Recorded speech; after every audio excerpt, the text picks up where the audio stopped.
ഈ ഉപതെരഞ്ഞെടുപ്പിൽ താല്പര്യമില്ലാതെ വലിയ വിഭാഗം ജനങ്ങൾ വയനാട്ടിലുണ്ടായിരുന്നു. അവർ വോട്ട് രേഖപ്പെടുത്താത്തതിനെതിരെ പ്രതിഷേധിച്ചിട്ടുണ്ട് എന്നത് തന്നെയാണ്. എന്തായാലും ഭൂരിപക്ഷം ഇടിയുമോ അതോ ഭൂരിപക്ഷം വർദ്ധിക്കുമോ എന്ന കാര്യമൊക്കെ നാളെ അറിയാൻ സാധിക്കും. പക്ഷേ ഏറ്റവും വലിയ ചോദ്യം ഈ ഇരു മുന്നണികളോടും ഉയരുന്നത് രാഷ്ട്രീയം കളിക്കാനായി വയനാട്ടിലെ ദുരന്ത ബാധിതരെ ഇങ്ങനെ കുരുതി കൊടുക്കണമായിരുന്നു.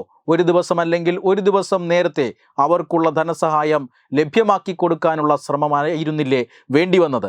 യഥാർത്ഥത്തിൽ ഒരു സർക്കാർ ചെയ്യേണ്ടത് എത്രയും വേഗം ഈ ഉപതെരഞ്ഞെടുപ്പുകൾ വരുമെന്നവർക്കറിയാം.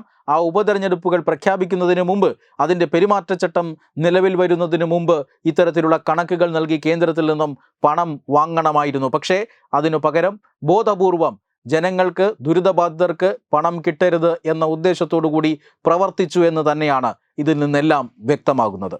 വെബ് ഡെസ്ക് തത്വമൈ ന്യൂസ്.